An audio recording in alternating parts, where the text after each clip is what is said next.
Hey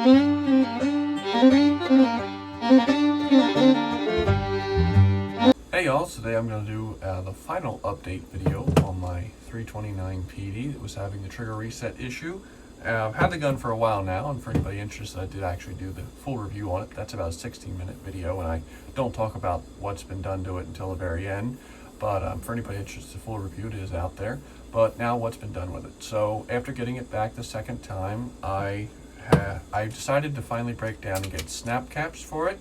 Not because worrying about the firing pin, we already went over that, but because I wanted to be able to practice some reload drills, stuff like that. But I have dry fired the hell out of it, and it does seem like the issue is fixed. I have not been able to shoot it, only because we're still in lockdown, hip hip hurrah, but I do plan on getting out and shooting at some point. But it does seem to be fixed. The trigger is noticeably smoother, it does not hang up at all, and it's not nearly as gritty as it was before. So, on to the problem. If you can remember, I was a little skeptical about what they had done to fix the gun. I had a lot of people, and I mean a lot of people, tell me that it was probably the rebound slide or the spring somewhere in there, and they in fact instead replaced the hammer. So what I did was I contacted them a couple times, was finally able to get through to one of their head gun techs, so on, whatever they're calling them these days. Not gunsmiths. And basically what he did was he explained to me that they were blaming it on MIM parts, which I know a lot of people are back and forth on MIM parts, and up until now I had never really had an issue with MIM parts, although I guess now I do. They've basically claimed that they replaced the entire hammer assembly, which I'm not sure how much more than just the hammer itself that involved, but they replaced the entire hammer assembly and once again replaced the sear, and that seemed to have fixed the issue. So he basically said that the MIM parts were forged or formed incorrectly, and that was creating the issue. That in other words, there was probably a burr or something, or again, something wrong with the part when it was forged, and that was creating the issue. Again, something, I get it, parts can be formed incorrectly, but one, it should have been caught before the gun went out. And I wish it would have been caught the first time it went back to them, but thankfully it got caught the second time. So the gun, as I said, at this point, it does seem to function correctly. Again, dry fire, trigger is returned to a smoothness you would expect from, a decent trigger.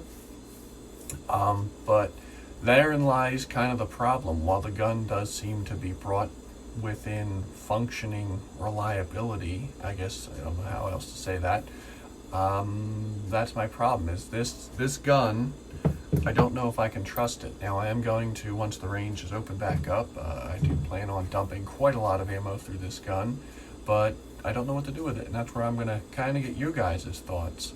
The whole purpose of me buying this gun was anticipating carrying it, and everything about this gun is designed to be carried.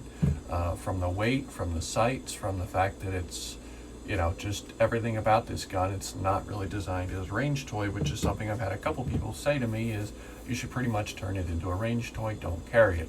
Well, I have other 44 Magnums for that. I have really nice to shoot 44 Magnums. I have the ever popular 6.5 inch Model 29 Blue, which again, for various reasons, is always popular. But this gun was set up as a carry gun, and I'm not quite sure if I want to trust my life with it. Even though I do shoot it quite well, you can see there from the target, I tend to pull a nice group with this gun, but I'm not quite sure, even with it possibly being fixed, if I want to keep trusting Smith & Wesson quality control. Again, this is my third gun to go back to them. The second gun that had to go back multiple times for a factory defect, and it just doesn't leave a good taste in your mouth. So that's kind of what I wanted to ask you guys what you think I should do. If I should keep planning on possibly carrying this someday once I can at least get a few hundred more rounds through it without issue, or maybe I should sell it. Maybe I should move on and look for something else. Honestly, I don't plan on buying any more new Smith & Wessons, which is really a shame because, again, I'm a huge Smith & Wesson fan, always have been.